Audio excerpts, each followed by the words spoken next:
Okay, welcome Ari Wallach to episode 3 of The Possibility of Business. Um, really appreciate you taking some time to come on. I've been a big fan of your thinking for at least the 10 years I've known it, which is I just realized it's like 10 years ago you did that TED Talk, right? Yeah, 10 years ago, kind of right around now. Wow. Yeah, So this can be the 10th anniversary special right, directors, producers, edit, cut right. conversation. I'll give a quick, at least last 10 years, you're a futurist, you're thinking about the future, you do a TED Talk, and it's essentially about the problem of short-termism. We're thinking primarily short term. That's number one, a human thing because we're just trying to survive to get our genes into the next generation. But it's a very kind of scientific revolution capitalistic thing, which is how do we, kind of do our quarterly profits and how do we get our kids out the door in the morning and get the dinner on the table? And we're so short term focused. And that you had three kind of big topics in that speech, and that kind of goes into your long path book, and it's informed your brief history of the future PBS series you did in 2024. And that is the big idea of transgenerational empathy. Let me not just think about kind of me and where I am, but how do my decisions impact uh, people that will look back on me? Thinking out into the future, it's not just one future given where my head is, but there's a lot of different ways to think about the future. And so let's not think about it as a future, but multiple futures. And then tell us, how do we have kind of a real why? What's the big idea about what we're up to? So anyone who wants to, I'll put this in the show notes. You can go back and look at that speech. That informed then your book, Long Path, came out in 2022. A lot of the same ideas in Long Path. And then the big idea was, hey, let's go out and actually see some of the people doing this live. And you travel the world for at least a year or so, interviewing 30 or more people on, well, how are you doing this? I mean, what does this look like in real life?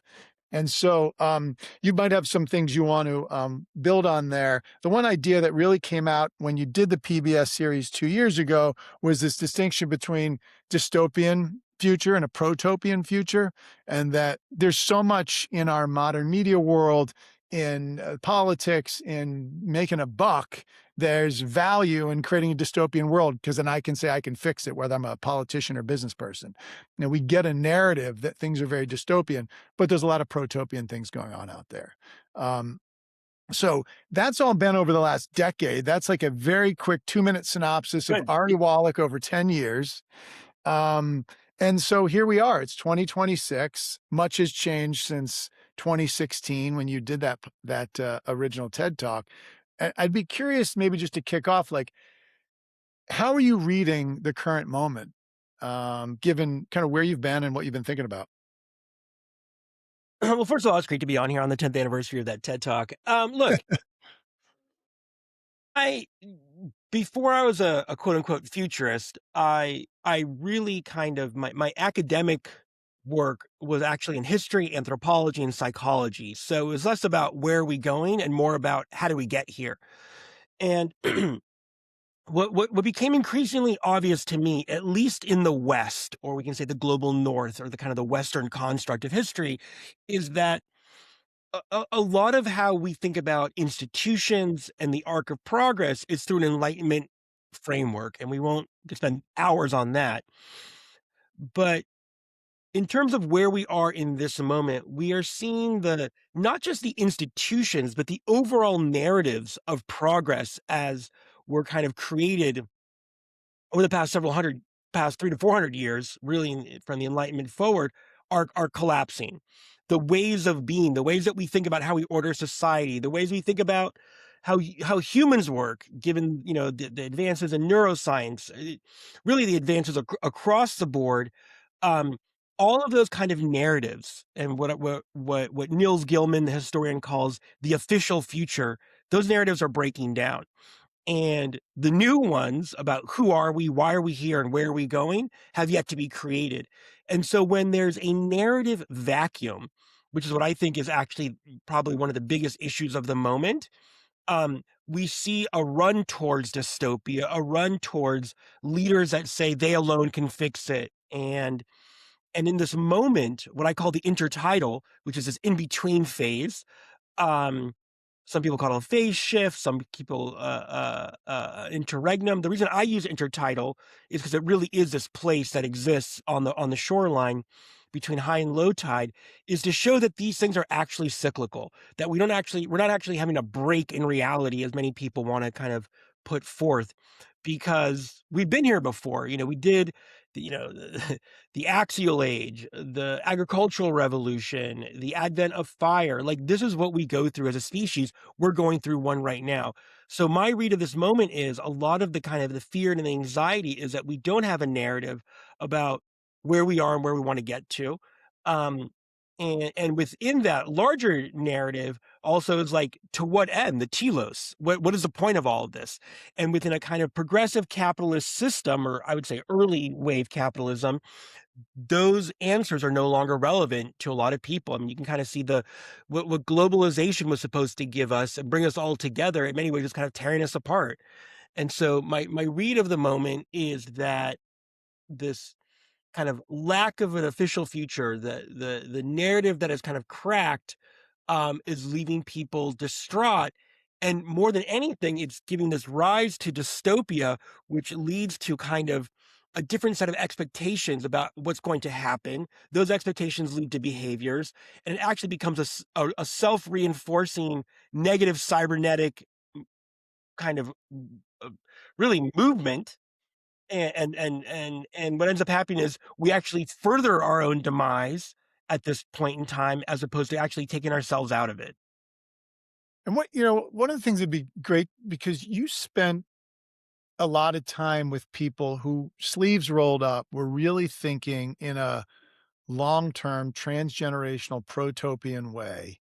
And you had these ideas, you did your documentary on PBS, six-part documentary, and it was a trip around the world to a lot of these stories. I'm curious how that, even for someone who'd been thinking about these ideas, how did that change you, and what changes have kind of stuck with you since you took those travels and talked with those people?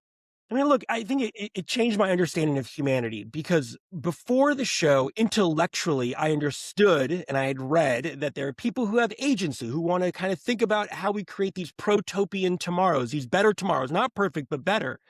And again, it was very much kind of a cognitive intellectual exercise from my home office or my office in the city. And when you go out into the world and you meet people who are rebuilding ecosystems or rethinking democracy or education or energy or any number of food systems, how we even think about death, and you meet them and you're in conversation with them, it touches you emotionally.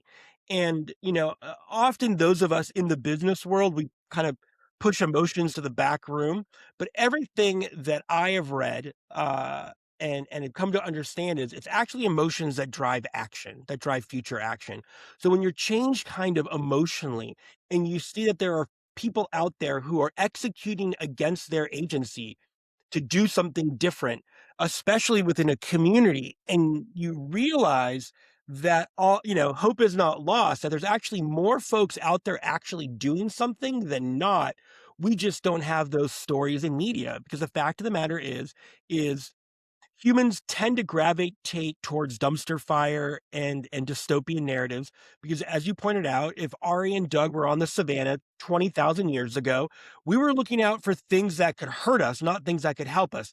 That being said, what allowed us to go from small, really family clans to larger tribes and really global civilization is our ability to think about the future and to do it together. That gives, it's the rise of language, that's the rise of community values and an ethos, even the rise of a monotheistic God are all part of that.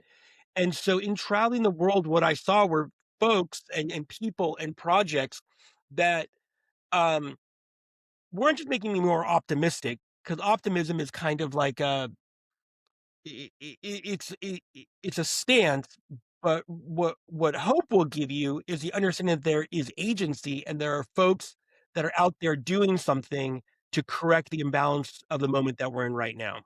Yeah, yeah. Are there one or 2 stories when you did that that really hit you the hardest? I mean, if it made it on air, it hit me hard. But you know, there's two. One I already alluded to was we went out to Tucson, Arizona, and this was an interesting segment for a show about the future, because in Tucson we met Alua Arthur, who is a death doula. And you're like, well, what does a death doula have to do with the future? And really, what she talked about and showed us um, is that our inability to think about our own individual death is actually a significant roadblock to us thinking about the far future. You know, in Ernest Becker's Denial of Death, he won the Pulitzer Prize for it. He talks a lot about Homo sapiens building a whole kind of cultural artifice around this idea that we will live forever because we're so afraid of the fact, because we're one of the few, if maybe only species on Earth that consciously knows at some point we will cease to exist. And that what Alua showed is cultures who are willing and open to thinking about their own individual death and how their actions move forward into the future are actually civilizations and cultures that are more long-term in their thinking. So this tends to be Eastern, right? So if you think, you know, really like in Japan, the kind of a reverence for ancestors, but an understanding that they will pass. And when they physically pass, their deeds, their actions actually are what moves into the future. And then in a sense, they actually live forever. And so with the Lua, it was kind of a secret cheat code or a hack. You know, I used to play Nintendo as a kid, so we're always looking for cheat codes. A cheat code for thinking long term is actually thinking about the fact of those who will be around after you are gone. It's very uncomfortable. We are a very death anxious culture, and being what they call death aware really helps. So that was one thing that stood out. Another was we went to the National Nuclear Ignition Facility in Livermore, California, where they're basically creating, if only for nanoseconds at this moment, but eventually in an ongoing sustainable way, they're creating mini suns on the Earth through fusion technology. And what most stuck with me was the woman who took me around, the scientist. She was like maybe in her mid 30s, I think. She said, "Look, the individual who first came up with the idea for this project came up with it before I was even born. And the fact of the matter is, I've been working on this for decades," she said, "and there'll be scientists who aren't even born yet who will be working on this." So this idea of a kind of transgenerational project in the physical world was illuminating, fascinating, and humbling to see that where most of us usually think about what we're doing in work or in business as just about us. It's about Ari, it's about Doug, it's about, you know, us really as individuals. To see this multi-generational lineage in a massive project was really kind of awe-inspiring. Yeah, yeah, that's great. You know, I was thinking I was having a conversation with my dad yesterday about civics. He was talking about how he learned civics in school and how it was such an important part of school, and we don't teach it anymore. And I said, you know, it's something I've thought about. How do we bring some of these broader societal level topics back to school? And, you know, at one point the idea came up, said, well, how are you going to make a difference? And I said, well, all I think we really have to do is plant the seeds. We may not see the trees grow or come to the fruit come to fruition, but we have to think about seed planting. And I think that's really what you're getting at. Yeah, That look, makes every almost every culture and religion has the story about the individual coming up to the old man who's planting seeds and the individual saying, "Why are you doing this? You know, you'll be dead before this tree bears fruit." There's a famous story of Honi and the carob tree. And the guy, and he says back to me, he goes, "Look, when I was young, I played in the shade of a tree and I ate the carob fruit. And so I need to do that for the next generation."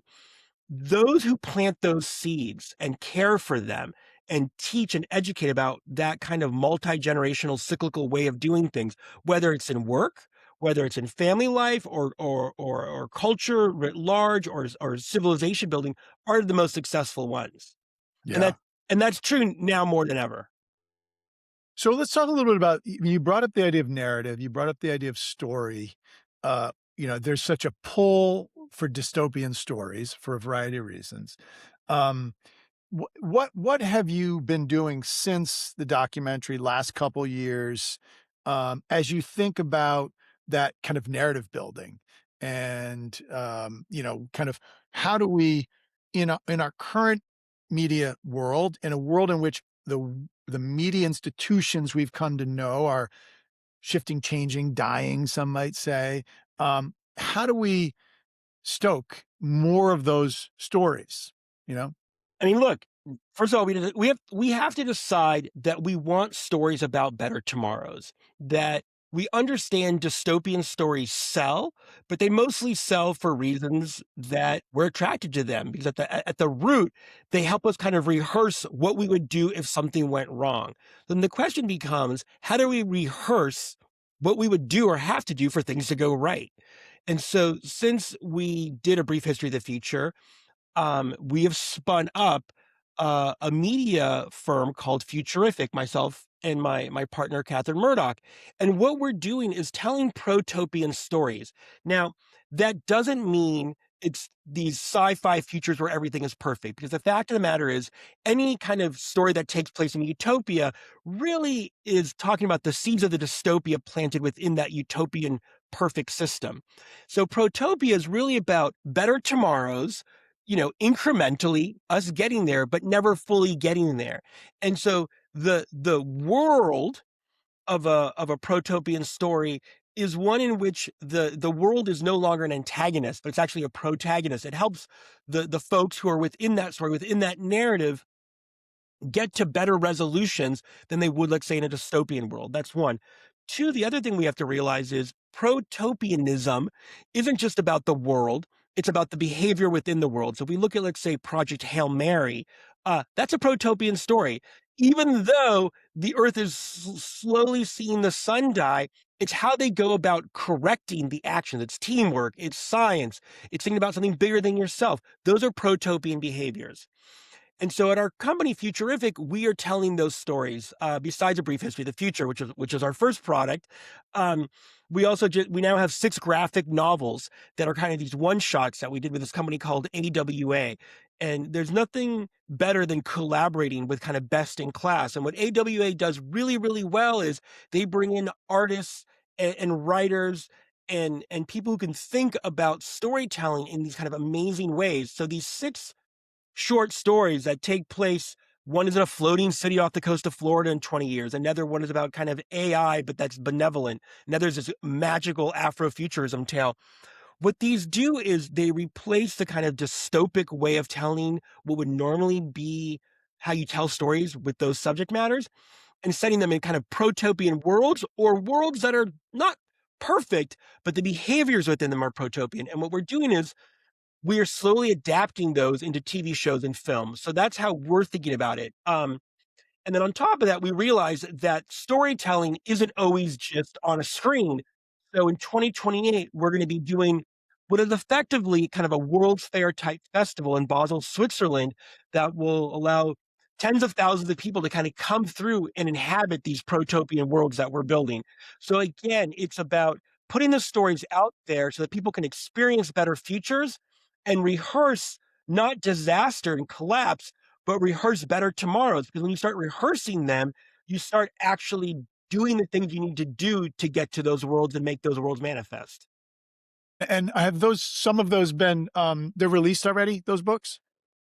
So, uh, in the coming weeks, you will be able to go on Amazon, and go to the Protopias collection and get it all as one book. They've been released individually over the past year and a half at graphic novel and comic book stores, but, we're doing release parties on the East Coast and the West Coast, and part of this is also an amplification effect. So at these release parties, we're inviting other writers and directors and producers and saying, "Look, there are other ways of telling stories about tomorrow that are not just dystopian. Come, take a look at these, adapt these if you want, or come work with us and we can help you work with some of the stuff that you're doing." I mean, we're also advising on ongoing movies and TV shows. So I've been the futurist in residence on one Apple movie coming out, and now I just joined another Apple movie. So even where things where futuristic can't be in as a producer or, at a writer at a high level, we still kind of go in there and help them think about the storytelling in a way that will lead towards the viewers having a sense of agency about tomorrow, participating in it, and building a better one, as opposed to it being this evil, destructive thing that washes over you. Are you able to give, like, a specific example of, and if it's about to come out and you can't talk about it, I understand, but, where someone in a traditional kind of dystopian mindset, how a lot of science fiction has been written historically, might have framed something or set up a dialogue or a set of behaviors in a certain way that you were able to kind of give a certain different light to that Yeah, changed the yeah. actual trajectory of a screenplay or a novel. So I can't say what it is, but, you know, certain listeners will know that there's a story that takes place, that it's a movie that'll be coming out, hasn't been announced yet, but it's about kind of this AI trying to become self-aware. And in the original script, the AI kinda wants to take over Terminator style, and we do a reversal, on it where when it becomes self-aware, it realizes the way that will lead towards the AI to kind of manifest its own destiny isn't to be a destructive force on the planet, but to actually help build more empathy in individuals. And one of the ways it does that is it will give people through kind of a device that you wear that lets you basically see other people's imagery. Once a year, it'll give you imagery of other people living lives that are maybe less perfect or less privileged than your own. And what that does is it starts to kind of we create this kind of global empathy index and it starts to rise from that. And so we kind of flip the storyline from destruction and collapse towards one more about how do we get more humans flourishing with this technology. It's interesting. That's really interesting. So, yeah, so let's turn, a little bit towards, you know, I think there's a feeling of, where do my hands and feet go every day for a lot of Yeah. people nowadays, right? One place you're saying is, hey, surround yourself with more story, more media that tells more protopian stories. That's one thing. I mean, are there things that you think about given what you've been thinking about over the past decade where, if someone came up to you and said, "Hey, look, it feels like engaging in this world right now is like spitting on a forest fire," right? It just doesn't feel like it's having an impact. Um, what are some of the things for the average person right now that you would say, "Hey, think about this or do this or or frame things this way," that are 2 or 3 things they could do like, now, in the next week, in the next day? Yeah, look, I understand the feeling completely, this idea of spitting on a forest fire, but I think there are days where it's overwhelming if you read the news, right? You're just like, "Oh, we're screwed. This is not gonna go forward." But what that does is it leads to a sense of despair, obviously, and that despair removes agency. So first of all, it's a kind of there's a almost like a metacognition layer here. You have to be able to step back, and you already alluded to this, but the first thing you can do is curate your information diet. It doesn't mean just read Protopian, but it's recognized that there are stories and individuals that are out there that are trying to make the world that we inhabit now and the one that our descendants will have it that much better. It's about seeking those stories out. Um, we do a little bit of that on our social media feeds at Futurific, um, but there's other ways of doing it, and one of the ways of doing it is um, not always being terminally online because a lot of how the algorithms work is they want to put kind of horrific things in front of you. So it's also reading fiction.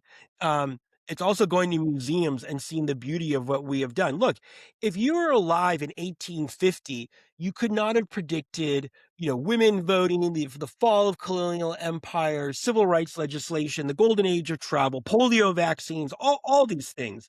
Um, but they happened, and so part of curating your information diet is also looking back at history about how far we've actually come and not being stuck in what Doug Rushkoff calls overt presentism and being ahistorical and only seeing the moment for what it is right now.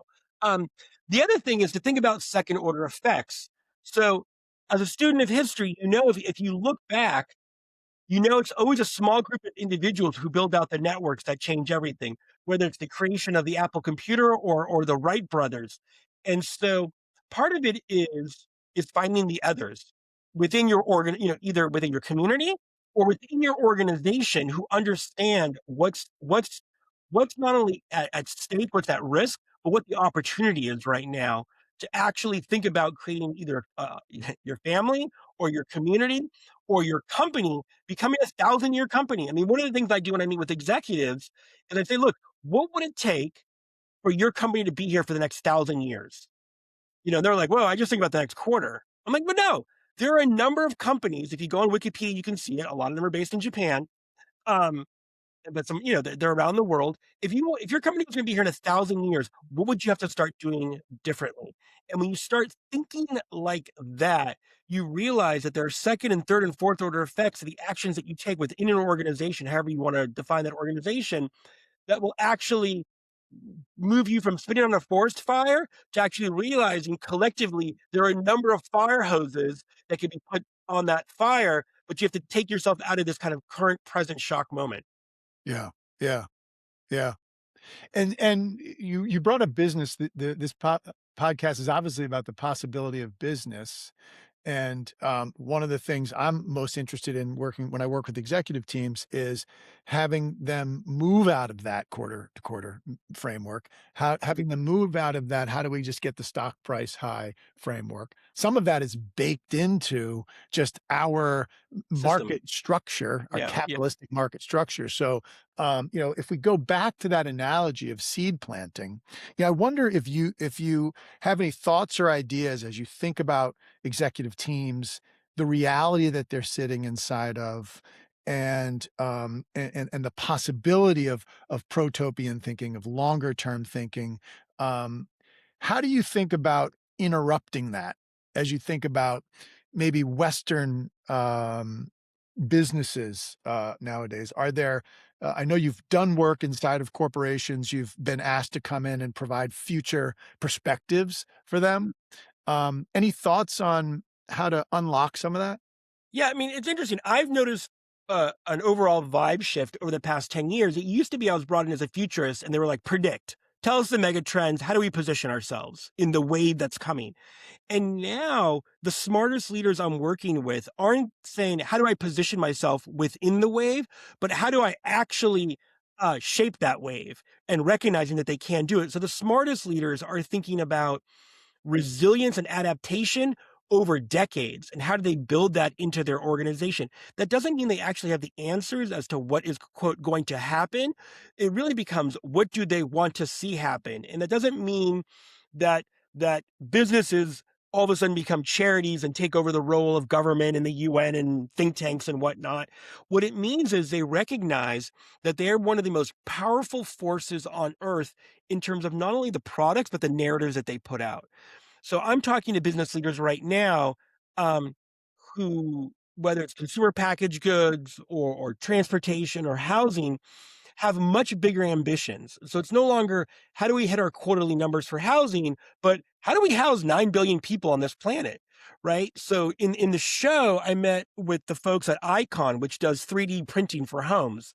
And now they're thinking about how do they use this 3D printing technology, not just on Earth, but on the moon or even on Mars. So they're thinking bigger. And what that does is it actually helps them out in a very secret way, by the way. It helps them recruit the next generation of top talent because they're saying, hey, don't just come work for us to help this corporation hit their quarterly numbers. They're saying, come work with us and think about how we're going to house the entire planet and even off planet. How do we house our species? So a lot of it is a kind of thinking about building cultures of adaptation and agency.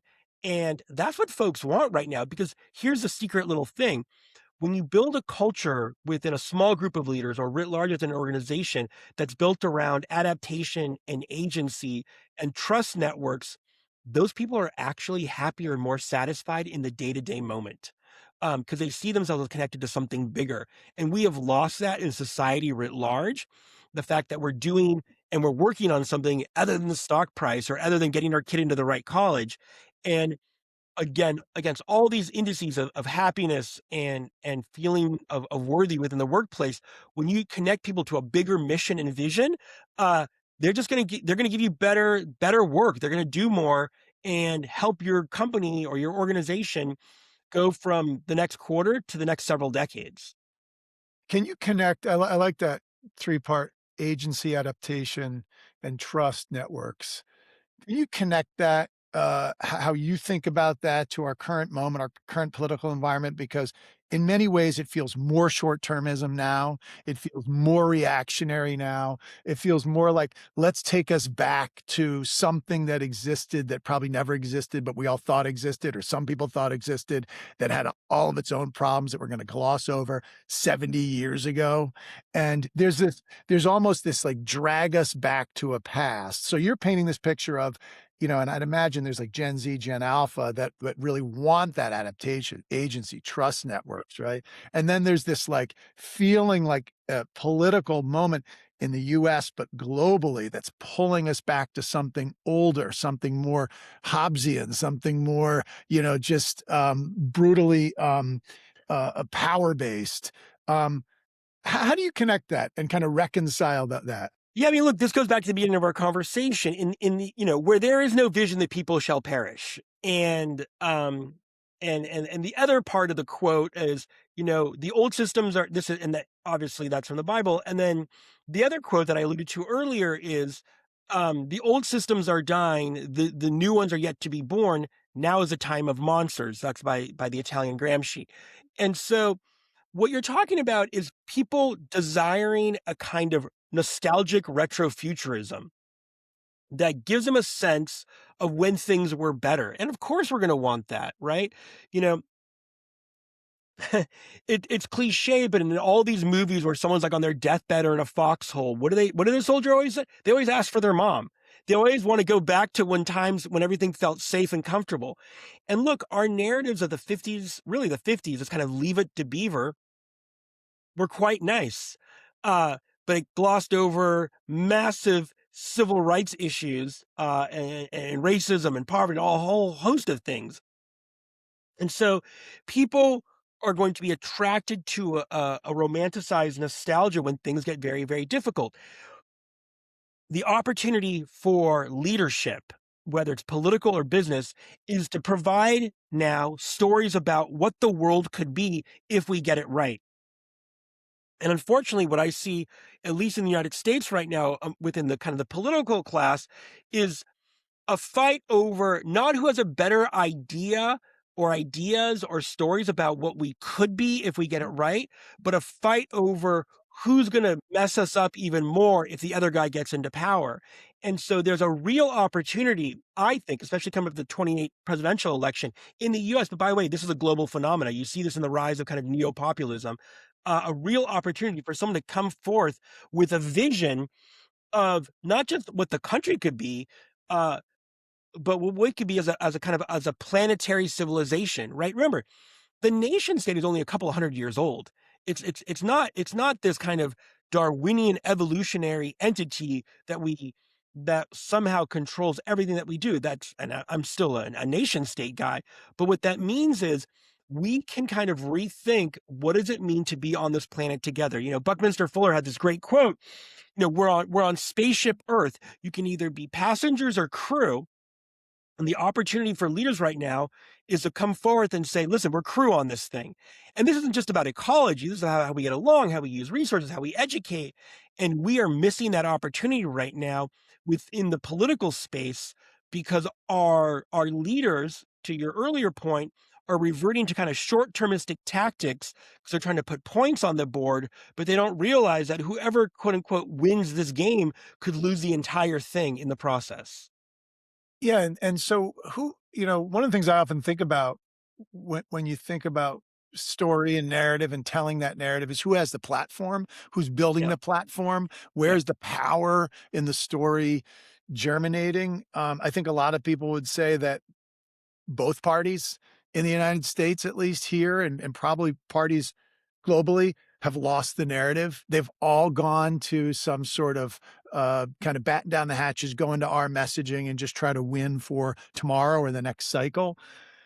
Who are you seeing out there that has a platform, that has a story, that has a voice, that you think really has the ability to engage, us moving forward?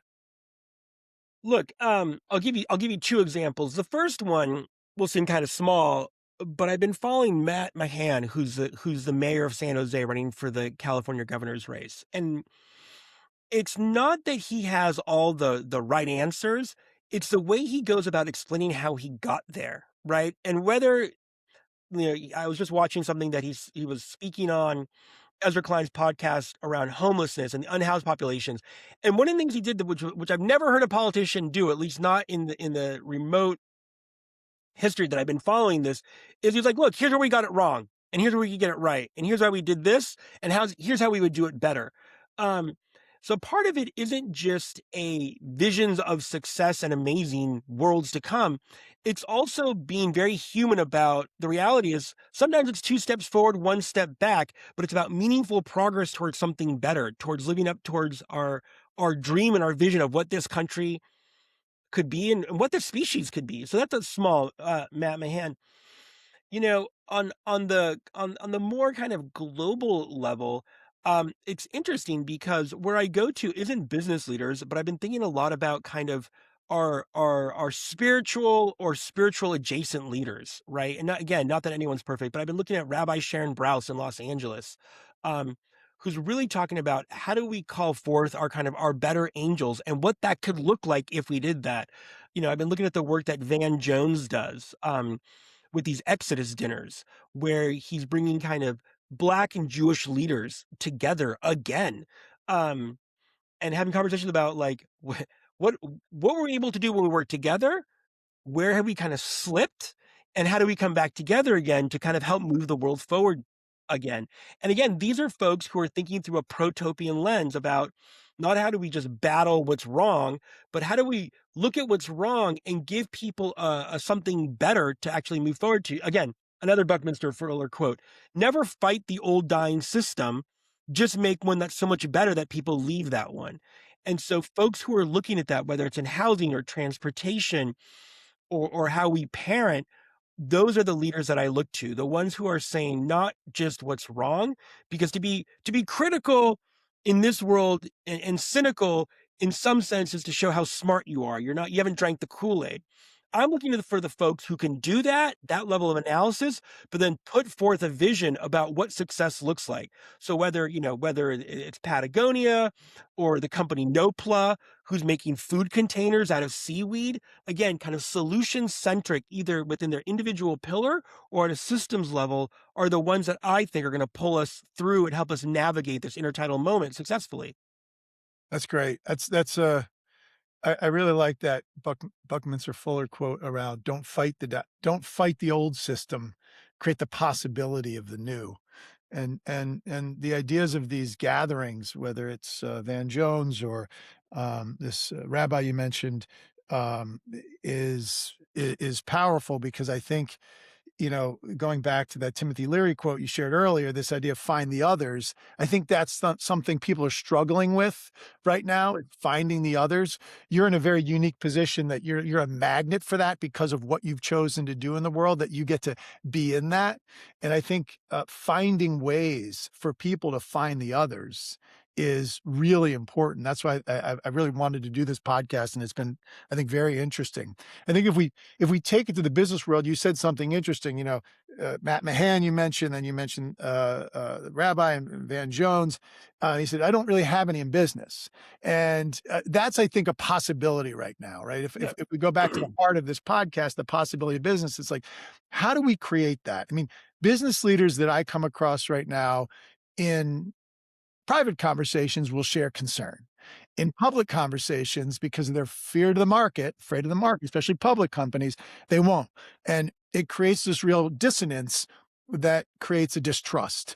And there's no easy out to that, right? There's a lot of complex forces going on. But having said that, creating those salons, those opportunities to really do that. And I think they're going on in a variety of places, but creating more opportunities for people to do that is critical. Because to go back to that Buckminster Fuller quote, if we're so engrossed in the old system, it's what we're surrounded with. It's what creates dystopia. And it's what we were talking before the podcast started, that you open up your podcast feed and you're like, here's 20 podcasts I don't want to listen to right now because they're just really talking in more detail about the current system and the problems with it. And there's obviously a few that do a very good job, and your feed likely is filled with much more protopian ones. What would be very interesting is and I'll put it in the show notes if you have it. If you've got like your top 10, either feeds or whatnot, that would be a great thing to share because I think that's where people are struggling right now. They know that agency is important. They know adaptation is important. They want to build the trust networks. And yet the system is pulling them back into that dystopian. And you've done a lot of thinking about this. I'm doing a lot more thinking about it, which is the possibility of what business can be. Capitalism, as I often said, has been the most creatively constructive and destructive form of organizing the society we've ever seen.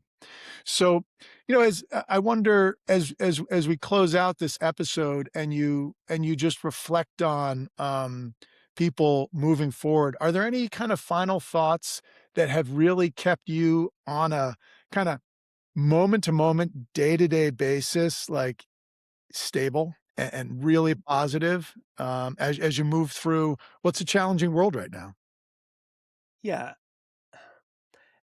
Uh, Again, look at how far we've come, right? And think about the choices that we've made, sometimes for the better and sometimes for the worse. Remember, metallurgy brought us so much, but in the end, it brought us both kind of the sword and the scalpel. I'm alive today because of the scalpel. I had a ruptured appendix. I'm alive because of it. Um, at the same time, I being here is a miracle because via the sword, my father fought in World War II at the Jewish underground. He almost didn't make it. And so what what what drives me is that every day we have a choice at the individual level and at the macro level to build a civilization on this planet that either brings us forward into the next several centuries and then beyond, or not. So much of what we talked about is when it comes to systems, is a recognition that we are the system. And so much of what we want to see happen, we can do within those communities. And it really does come down to the Timothy Leary quote, find the others. It's very difficult. I mean, part of what we're doing with this futuristic Basel Festival in 2028 is it is going to be centered, a lot of it's going to be centered around business. And we're hoping that those who are in business at this from the C-suite level down will come and participate in 12 days of forums that will both be educational, but will that actually, and I think this will be kind of what we're known for, is driving these new connections and introductions that people who feel isolated, who are thinking about these kind of world-changing ideas about what we could be as a species, actually now have a place, have at least a clubhouse for 12 days in Basel that will take forward, and they can go to other cities around the world, and we'll obviously do that with them, where they can work to see these protopian futures manifest so that at some point, and this is how we open the podcast, our descendants, centuries from now, can look back on us and say, wow, those were great ancestors. Yeah. It's a great way to end. Thank you for taking some time today. This is, I think people are really gonna appreciate the power and the possibility that you're creating. So And thank you. if you're listening to this and you want to know more, you can find Futurific on all the socials, or you can find me, Ari Wallach, on there. Post a lot of kind of content. If you want to be involved in the festival or anything, just reach out. Great. Thank you, Ari. Thank you. Appreciate it. Okay.